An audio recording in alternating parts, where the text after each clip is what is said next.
Legislature's back in order. Senator Nicholas, on Bill 303. Thank you, Mr. Speaker. I'd like to make a motion to place Bill number 303-34 onto the third reading file and be afforded an opportunity to speak on the measure. Any objection? Hearing none. Please, you're recognized. Thank you, Mr. Speaker. Mr. Speaker, Bill 303 does one simple thing, and that is it removes the arbitrary provision in the law that allows for the governor to exclude certain types of government of Guam employees from being able to be represented by an organization such as the Guam Federation of Teachers or any other union or labor organization. Right now, existing law allows for the governor to just exclude them, and then they cannot even pursue the representation. Unlike our nurses, unlike our teachers, our police officers cannot have union representation. Our customs officers cannot have union representation. Our airport police officers cannot, as long as the governor chooses to exclude them, which he has been lately because they've been putting in applications for representation. So what this bill does is it strikes from the law the ability for the governor to exclude our public safety officers. And the reason why we're seeking to do that, Mr. Speaker, is because what we've seen over the decades since we've had union representation in our government is we've seen a new way for services in our government to improve by empowering the employees and the labor force to be able to hold this government to higher standards. It's because of union representation that we have limited classroom sizes. It's because of union representation that we have schedules for employees that are more manageable. And right now what we've seen, Mr. Speaker, in our public safety agencies is a serious concern with respect to the number of shifts that certain police officers are being forced to work, a concern with the staffing levels per precinct that are inconsistent with public law. But because these standards are not laid out in a collective bargaining agreement that is contractual and enforceable by the courts, it's really just a scofflaw environment where we have these shift issues or we have these personnel issues, and they really put a tremendous strain not only on the officer but on the community. It creates greater risks in the community. And so if we were to remove this provision that's allowing for an arbitrary exclusion and allow for our public safety officers to unionize and collectively bargain for certain workplace standards, if those standards are violated, they can adjudicate those standards through the processes that are established in the contractual agreement and also through the courts. What we will see, Mr. Speaker, if we allow this to happen is a transformation of the current state of affairs with respect to public safety. We will see police officers having enough colleagues so that they're properly manning their precincts and keeping the community safe with a good ratio of citizens to police officers. We'll see police officers working shifts that aren't going to put them under such strain that they're tired or their judgment is getting cloudy because they're on their third night of a 12-hour shift. And so by doing this, Mr. Speaker, it won't necessarily require us to come in all the time with one law after another trying to solve these problems piecemeal. We will empower the officers to be able to collectively bargain and find the solutions that they need and the solutions that they're able to fight for through an adjudicated process that's already been proven in our public schools and it's been proven for our nurses. So I humbly ask my colleagues to please consider supporting this bill. It's received favorable testimony from not only the police officers and the customs officers, but also from their very own management, who themselves expressed that they welcome unionization. They do have some preferences as to what kind of a union, but this bill does not speak to that at all. It just removes the one section in public law that's allowing them to be excluded arbitrarily, and by removing that arbitrary exclusion, then the organizations can move forward to figuring out what kind of union representation they want. So I humbly ask my colleagues to please support this bill. Thank you, Mr. Speaker. Thank you. On the main motion, any senator wish to be heard? Any senator wish to be heard? Senator Esteves. Thank you, Mr. Speaker.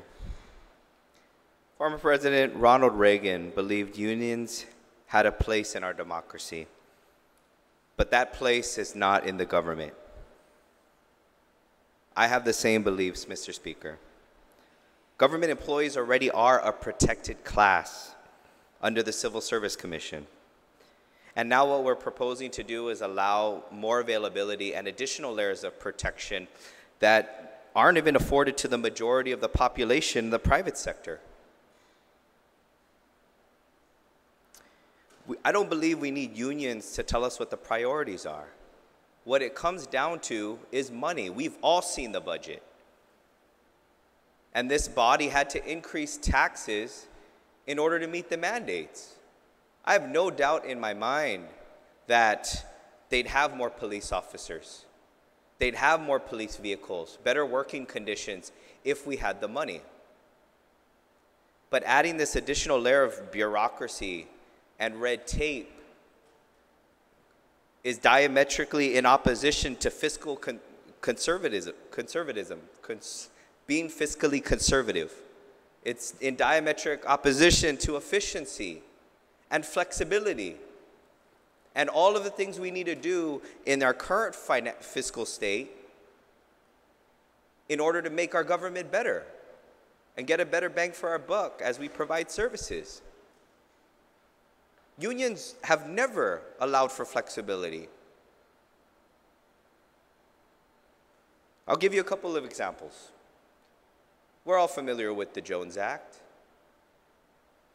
One of the single most reason why the cost of living is so high on the island, paid for by 3% of the population of the United States of America, kept in business by the union lobbyists, to put out 4 ships a year out from the whole country. That's what unions do. Let's talk locally. The GFT wasn't too long ago, went to court to fight against the government, against the rule that proposed disciplinary actions on teachers found guilty of unethical conduct or gross immorality or crimes of moral turpitude. They don't help uphold standards.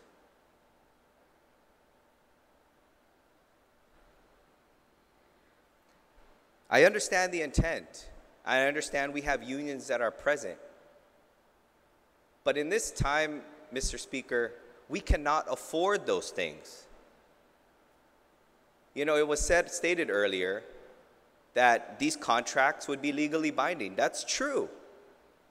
But can we afford more lawsuits? Can we afford the lawsuit of a police officer having to drive an older vehicle with the claim that it's unsafe? I get that. We all get that, and our hearts bleed.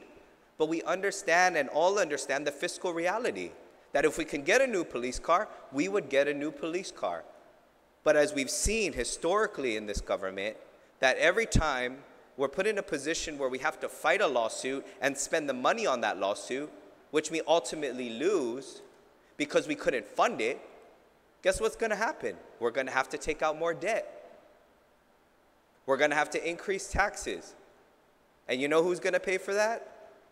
The people.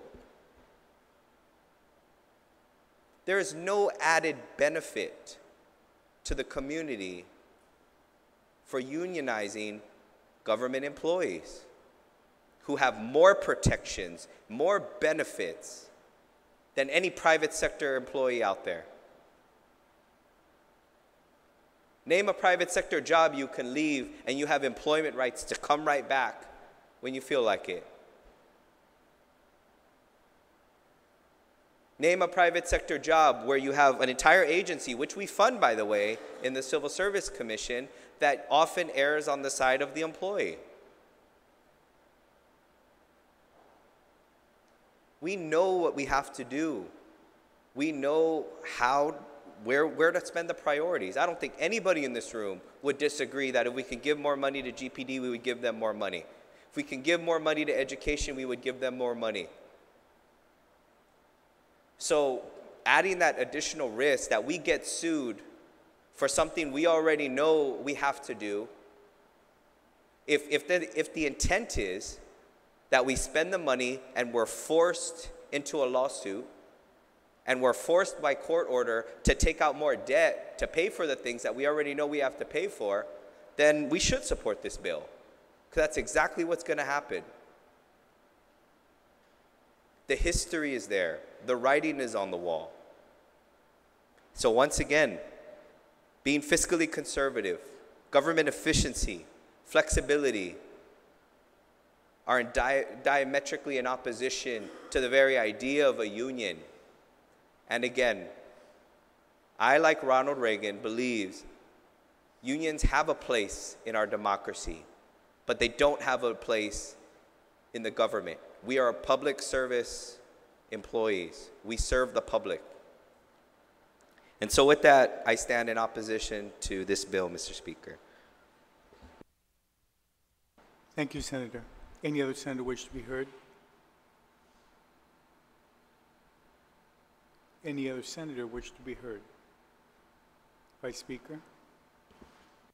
Thank you, Mr. Speaker. I just wanted to ask the author if he would yield to a question. During the public hearing on this bill, the representative of the union had pointed out that they had applied and been rejected, and there was some correspondence, and I think one of them was from Sandra Miller, the governor's counsel, and so, but I can't find it in the committee report, so I'm just wondering if that's available to us, if we could get it before voting, Mr. Speaker. So the correspondence between GFT and the governor as to, applying or requesting to be admitted. Thank you. Thank you. Yes. Any other senator wish to be heard? Did you wish to speak? I just wanted to point out, the reason I'm asking for that is because the exclusion was for law enforcement personnel and personnel involved in investigation and security. And so I was looking for any place where it might explain what that concern was that would be breached by involvement in a union. And so the intent of the bill says that they could find no reason for this exclusion anymore, but I just wanted to make sure whether the governor or anyone on that side has put out a reason why they should continue to be excluded. Thank you. Any other senator wish to be heard? Senator Torres.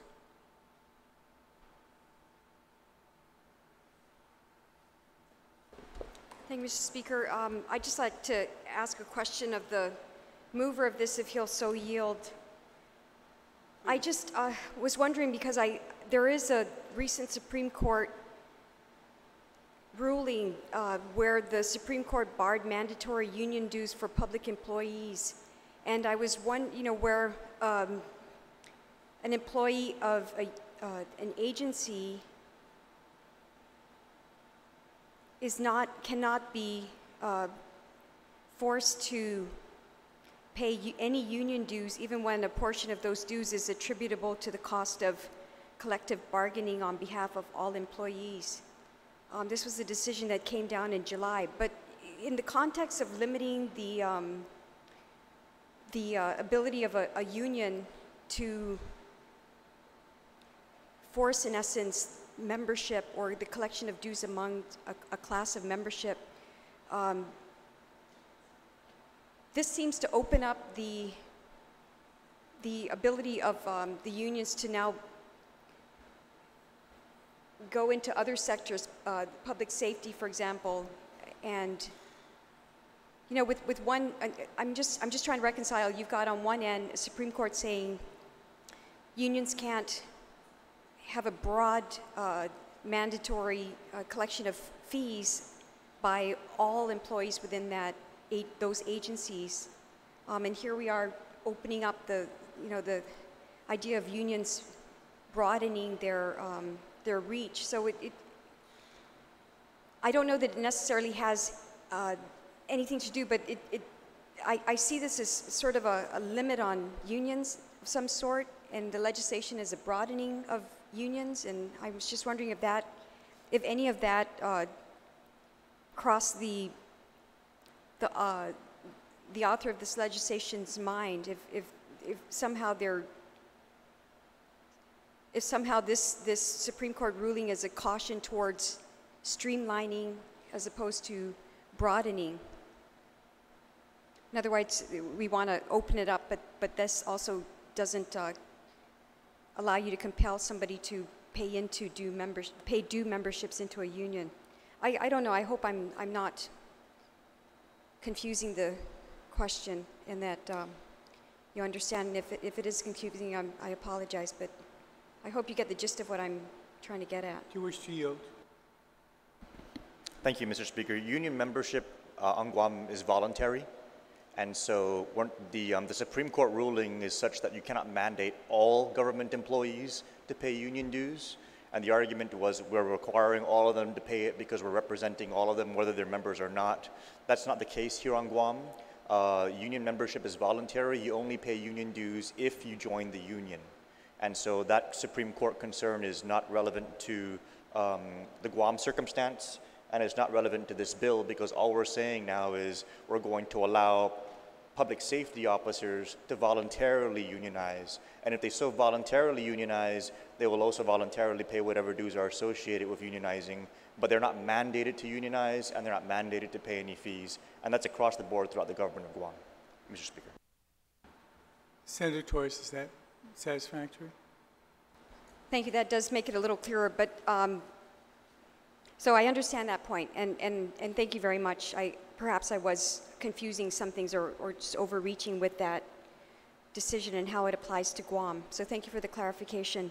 But I am very curious about the reasons for these limitations being in place with regard to the exclusions being in place with regard to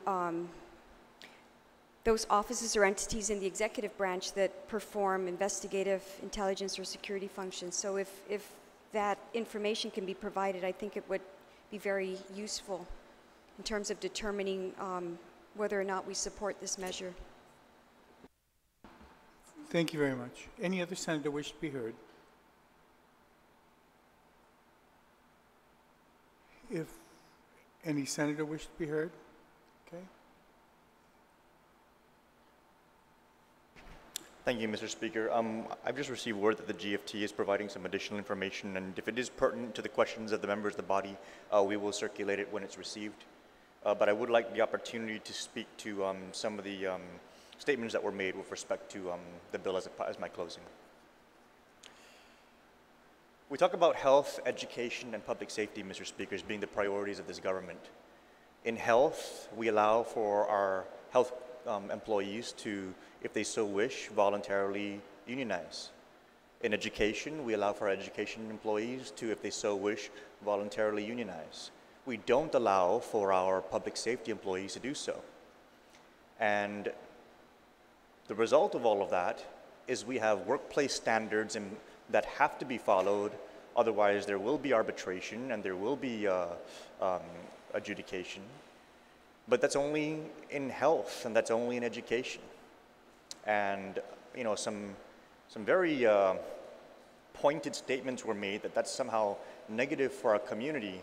But the reality is that there's police unions all across the country.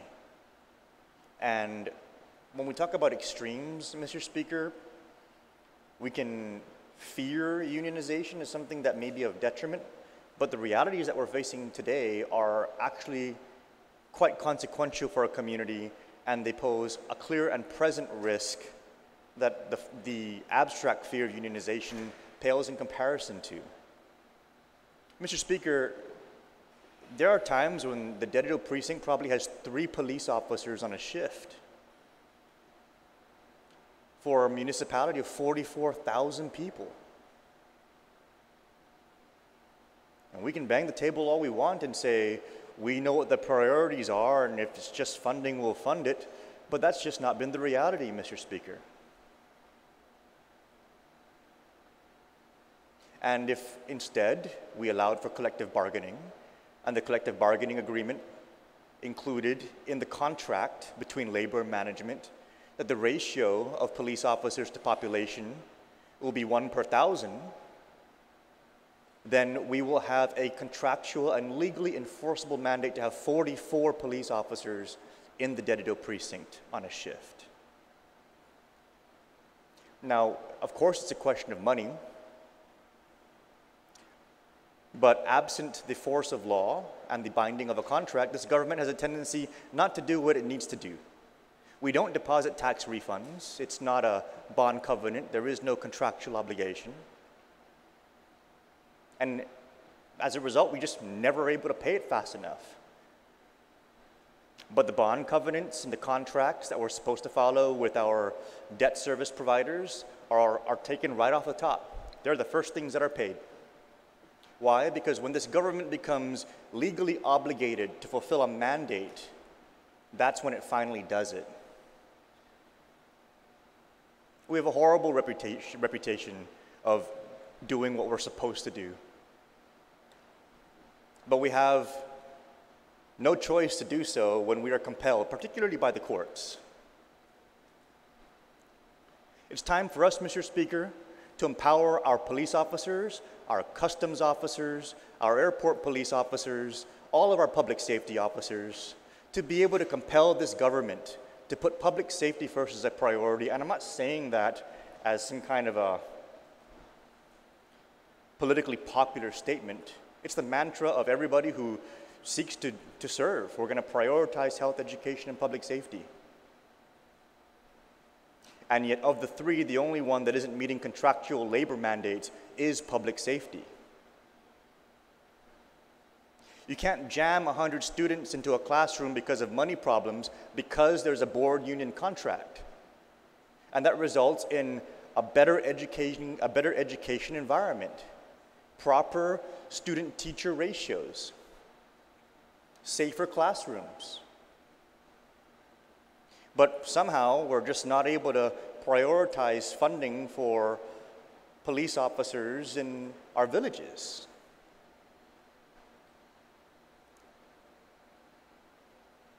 It's sad, but it's true.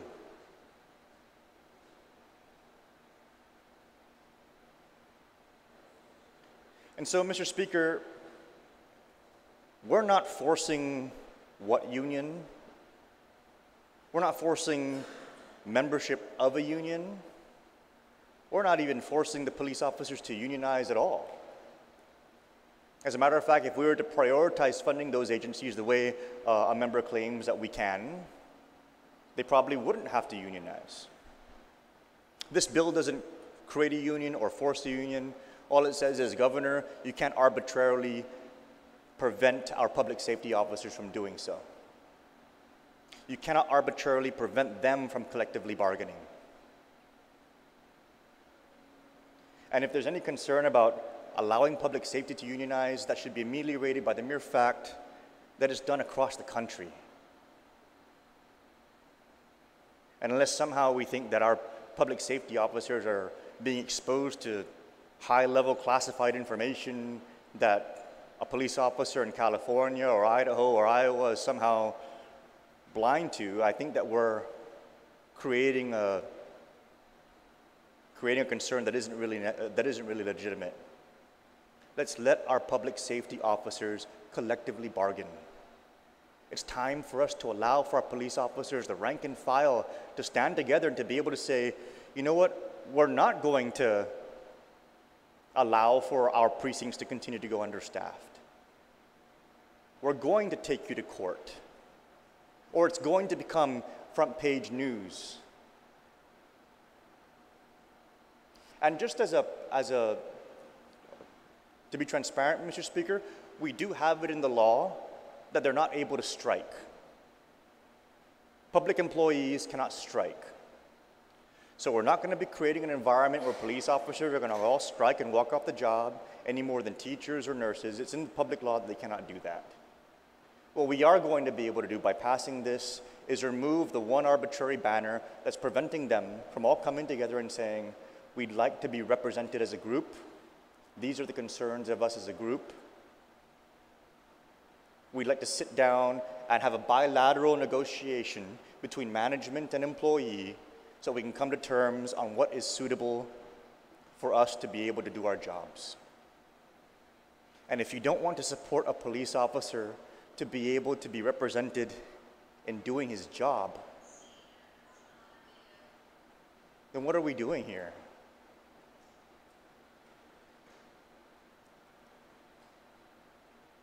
I always try and look, Mr. Speaker, for systemic fixes to problems. It's one thing to pass a bill to, okay, we're going to appropriate $250,000 for a new police car. Yeah, okay, you might solve that one problem with that one action.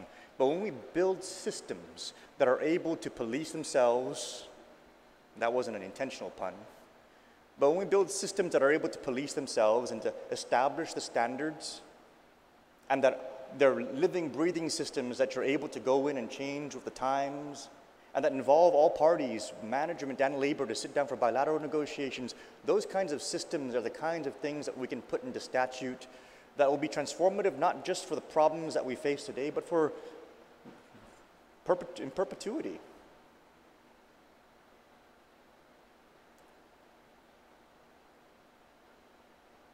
It's disappointing to think that we would not want our public safety officers to be able to have the same kind of collective voice that we give to our teachers and to our nurses.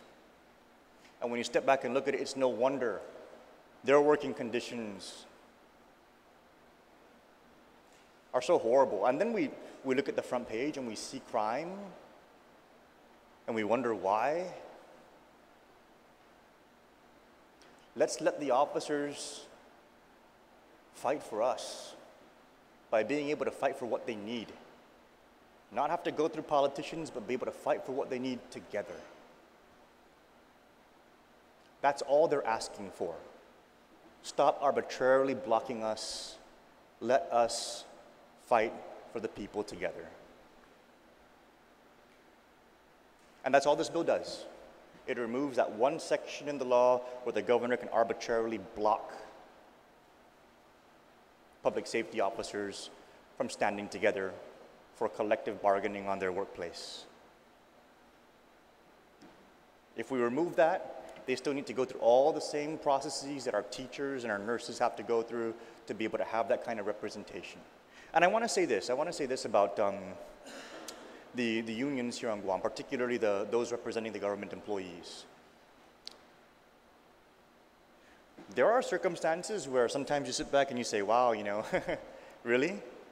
But by and large, the issues that they fight for and the items, particularly in the contract, that are bilaterally negotiated, they're not just good for the employees, Mr. Speaker, they're good for the people of Guam. Smaller classroom sizes, limiting classroom sizes, manageable schedules, those are all good for the people of Guam.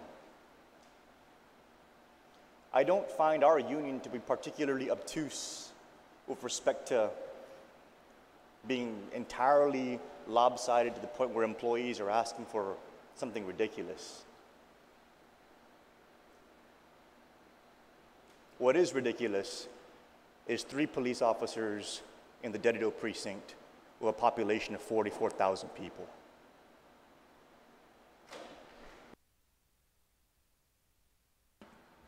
Thank you. On the motion to send the bill down to the voting file, any objection? Thank you. Senator Ada, you have the bill that we passed. Thank you, Mr. Speaker. Mr. Speaker, earlier we had passed on file Bill 297, or we set it aside, and I would like to come back to that to address some of the concerns with an amendment. Please. So, Mr. Speaker, one of the provisions in Bill 297, which is a bill to authorize the sale of a 316 square meter portion of what is known as the old De La Corte Street in Agana. And a concern was raised that on section 4 on page 2 there, it talks about appraisals, and in fact, our public law 2 GCA section 2107B specifically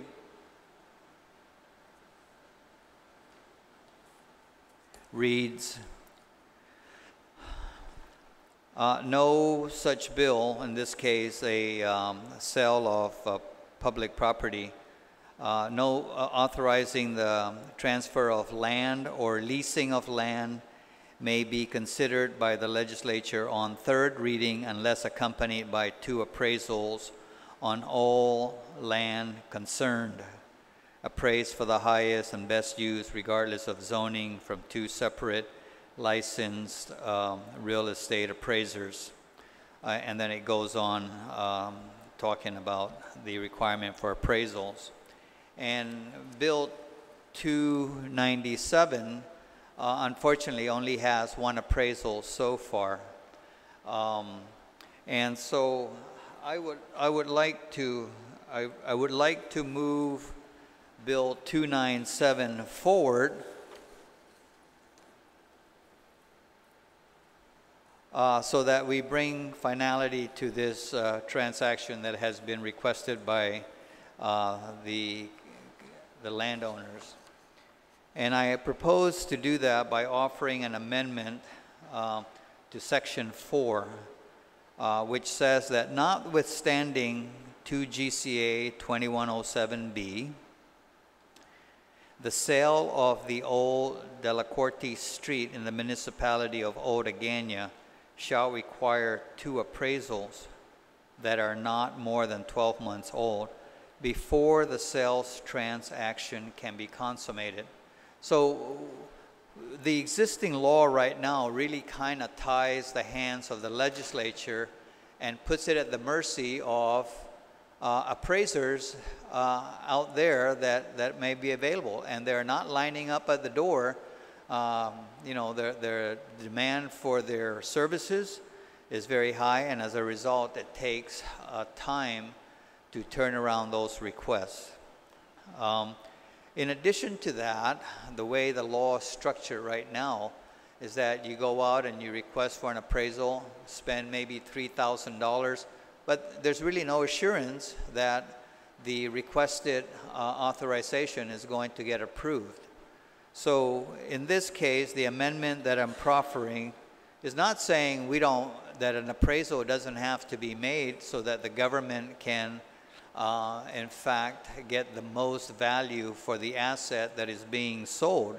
It's just saying that we as a body here should go ahead and get into the third reading file to discuss the bill, review the merits of it, and either authorize the sale of the property or not, but with the proviso that the sale or the transaction will not be completed until there is appraisals done for the properties. So I would like to proffer that amendment, Mr. Speaker, to Bill 297, and everybody should have a copy of the amendment. Thank you.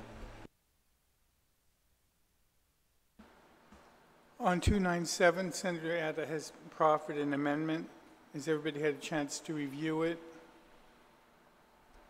Any senator wish to be heard on the Atta amendment to 297? Vice Speaker? Thank you, Mr. Speaker, and I appreciate the efforts of the author to ensure that there will be appraisals before the transaction is completed. My concern really stems from the intent of getting appraisals before the bill is finally considered, voted on by the legislature. I always thought was so that the legislature decides whether this is a good deal for the government or not, because there really is no one else who's going to decide whether this is a good deal for the government. We've kind of tied the hands of Department of Land Management to sell at whatever the appraisals show. But I think that if, you just think about it for your own private property, and if you're going to sell your land, you're going to get the best deal you can, and I think that's what the people of Guam deserve, the best deal. And I think, often we will use an appraisal and say, okay, this is an okay deal, we'll go along with it, but there are certain cases, and I would think this is one of them, where we might be able to get more. I don't know what the appraisals show. One of them, he says, shows 90,000. But I would feel more comfortable authorizing somebody in the government, either land management or the Attorney General, to negotiate this sale and get the best deal for the government. Because what we are doing with this sale, Mr. Speaker, is a piece of property that's owned by the government in the middle of Marine Drive and the coastline. We're going to allow one property owner to buy this. And this is, I think, a huge benefit to this one property owner. I think it's very clear, especially with the plans that have been laid out by, I mean, I haven't seen the plans. All I know is that they intend to consolidate all these lots into one big development. That's all that we've been told. And so I just think for us to be diligent in our role, I mean, that's the purpose of the 2 appraisals before the bill's passed. You know, otherwise we could always go along with, we sell the land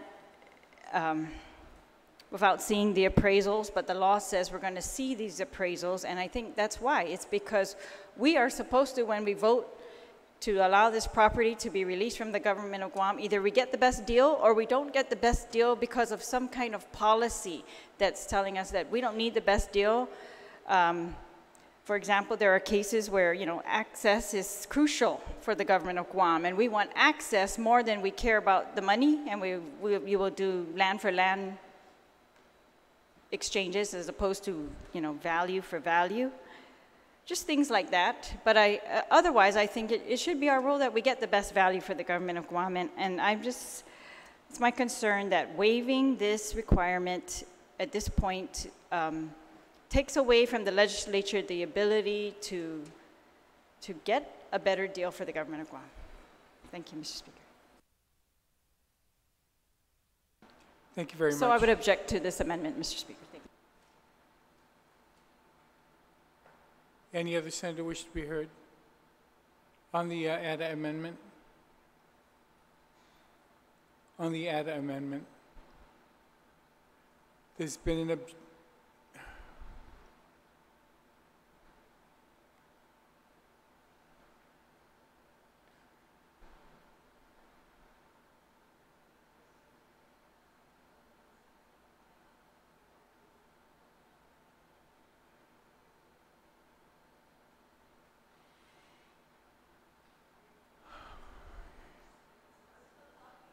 There's been an objection. I know that a number of members aren't present, but can we move forward anyway with the vote?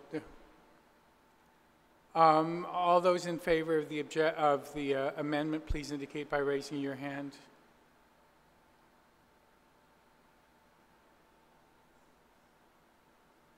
Motion fails.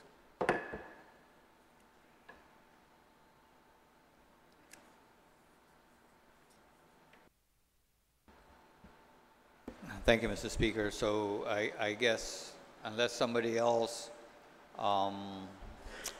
has an amendment, or I move that we send the bill down to the voting file. On the motion to send the bill down to the voting file, I think it was a notwithstanding anyway, so we'll just vote on it.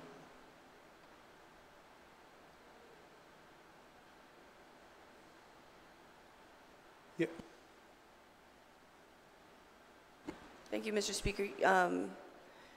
Just to speak on the bill a little bit, if I may. Okay, thank you. This was the meat of the issue and on this bill was the amendment, and really the 2 GCA subsection 2107 section B is to have 2 appraisals, and we've only received 1 appraisal of $90,000, and so I was wondering, perhaps we can set it aside till we get the 2nd appraisal, because then we would not meet the requirement of the current statute that is placed in the bill.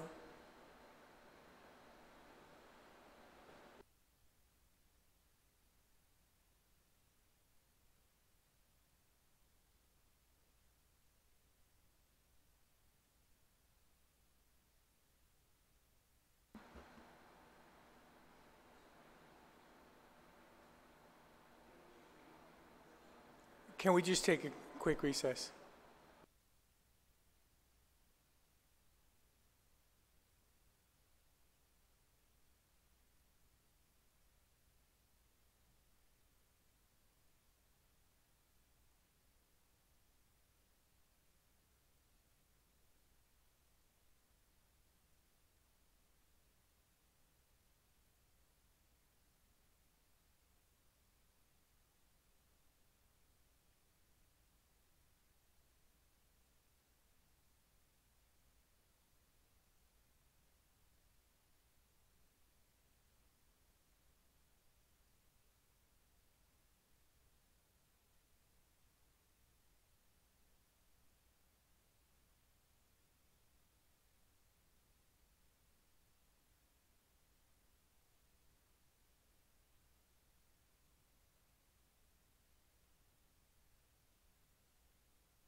legislation's back in order. The Vice Speaker has an amendment to Bill 297. Thank you, Mr. Speaker. My amendment would just be to add 2 sentences. One would say, where the bill mandates that the Department of Land Management and the owner of a certain lot complete the sale, I would add the words, the Department of Land Management shall negotiate for the government the highest amount possible, not less than the highest appraisal. So the highest of the 2 appraisals instead of the average of the 2 appraisals. And I would also add another sentence that says the Department of Land Management shall not proceed with the sale of the contiguous lots shall be landlocked. Otherwise, the bill says the new owner shall not cause a situation that would landlock the contiguous lots.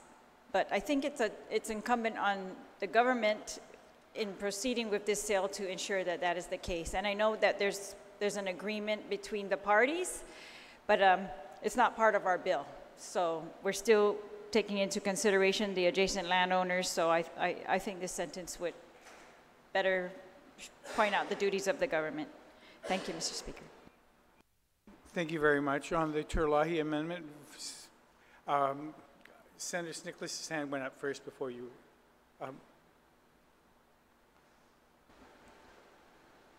Mr. Speaker, I just, I guess a point of inquiry. So with this amendment, and if this amendment passes, does that mean that the bill will go into the voting file? I have no idea. Because I know that the mover of the amendment earlier made a motion objecting to moving on with the bill because it does not meet the requirements of the appraisal, the requirements by law, that 2107B. So, you know, if it's not going to go into the voting file, I don't see the sense in even entertaining any further amendments on the bill. Thank you. Madam Vice Speaker.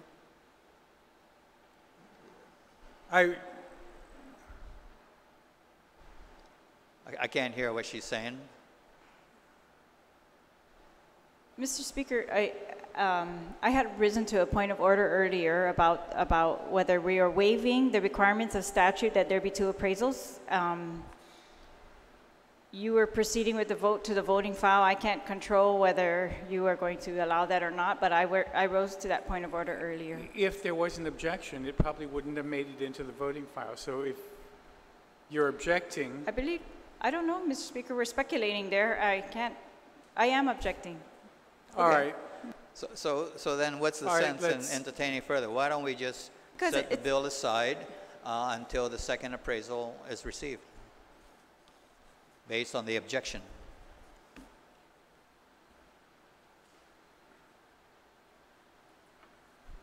All right. Thank you. Is there any other bill on the agenda? I mean, 290. Senator, do you have another bill? Just a point of order, Mr. Speaker. There was an amendment proffered. Has that amendment been withdrawn? We just need to order it out. Okay. It's withdrawn.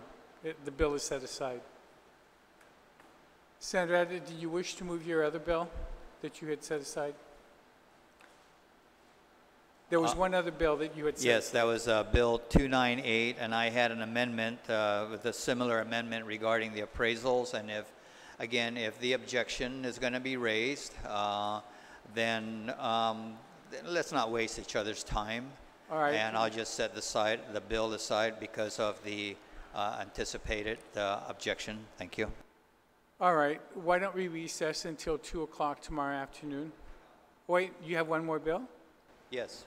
That was Bill 299. I'm that was sorry. the land exchange, or the exchange in Santa Rita. Okay. I'm sorry. Okay. Bill So- 299. Go ahead.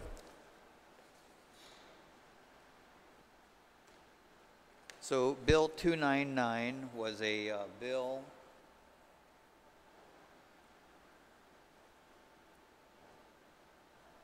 bill to exchange property in Santa Rita to address encroachment issues wherein the Chamorro Land Trust, the access to its properties is going through private property, and so there's an encroachment there by the Chamorro Land Trust.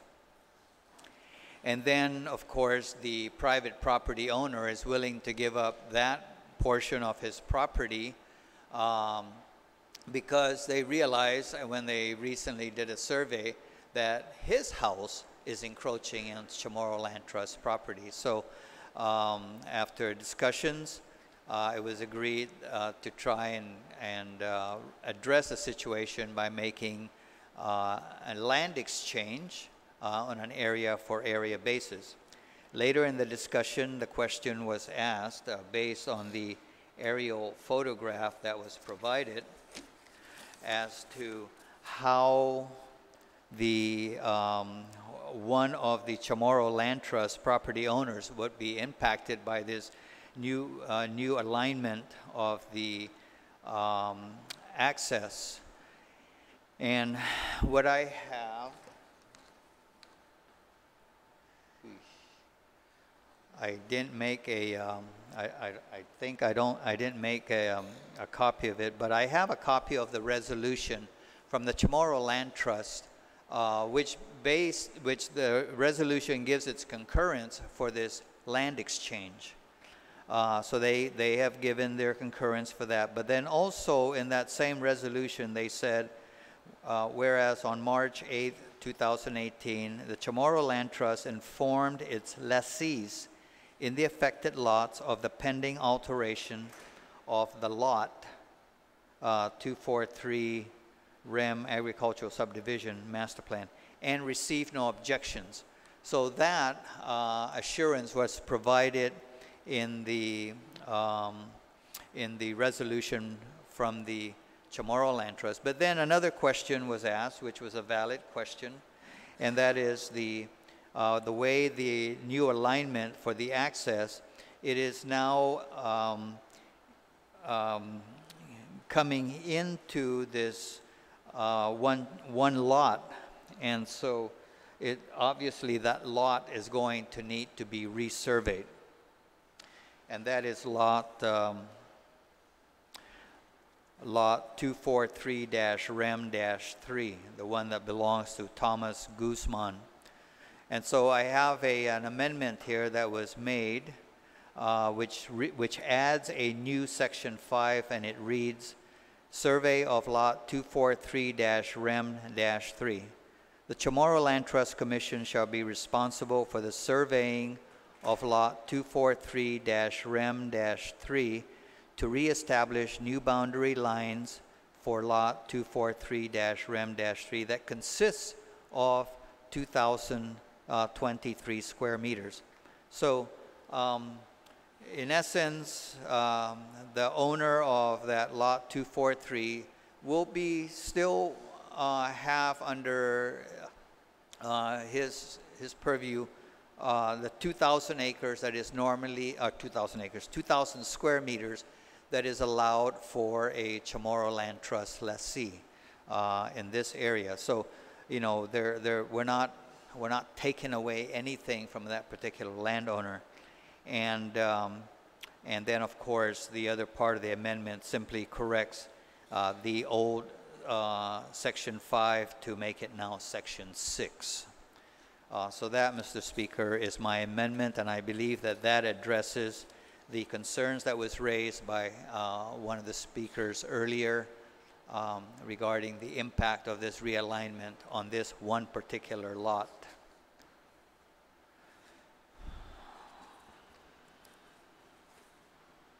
On the amendment proffered by Senator Atta, any senator wish to be heard?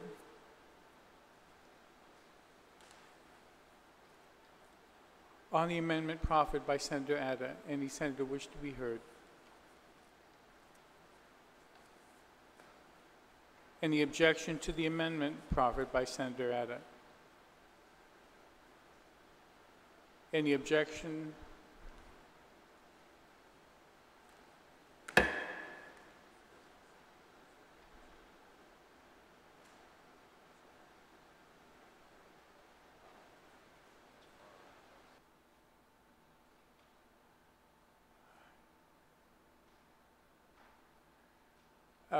Senator Addie, your amendment has been passed. On the motion to send the bill down to the voting file, on the motion to send Bill 299 to the voting file, any objection?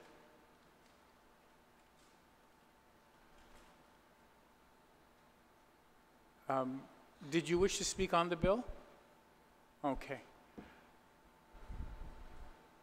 Thank you, Mr. Speaker. I rise in support of this bill, and I just wanted to inquire with the sponsor if,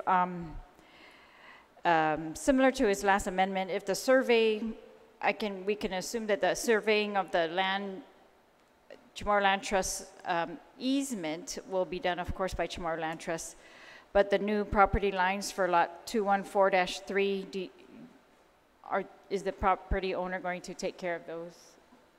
Or is this survey already completed as part of the bill process? Just checking on that. Otherwise, I have no objection to this bill.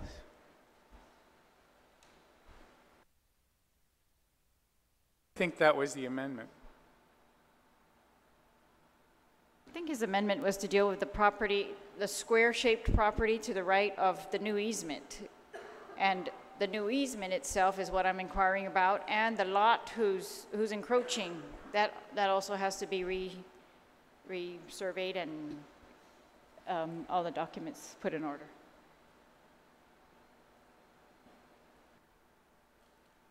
Thank you. So on the motion to send the bill down to the voting file, there be no objection. I had to just ask if the sponsor would yield to that question as to whether who was going to be responsible for the surveying, as was pointed out in the new amendment. Who would be responsible for the surveying of these other parcels that are involved here? So there's 3 parcels involved. We took care of one with this amendment, but the other 2, I'm asking whether those have already been surveyed as part of this bill process or the proposal, or whether, the landowner in lot 214-3 is going to conduct that on his own. Senator Addie. Quite honestly, the amendment as it reads is the government will take care of resurveying the Chamorro Land Trust property that is affected. I imagine the private property owner, Mr. Kinata, is going to have to take care of his own, although the amendment doesn't say that. But then the bill also does not put that responsibility on the government to survey the private property. Thank you. Is that satisfactory? Can we send the bill down to the voting file? All right. Anything else? If not, let's recess until 2 tomorrow afternoon.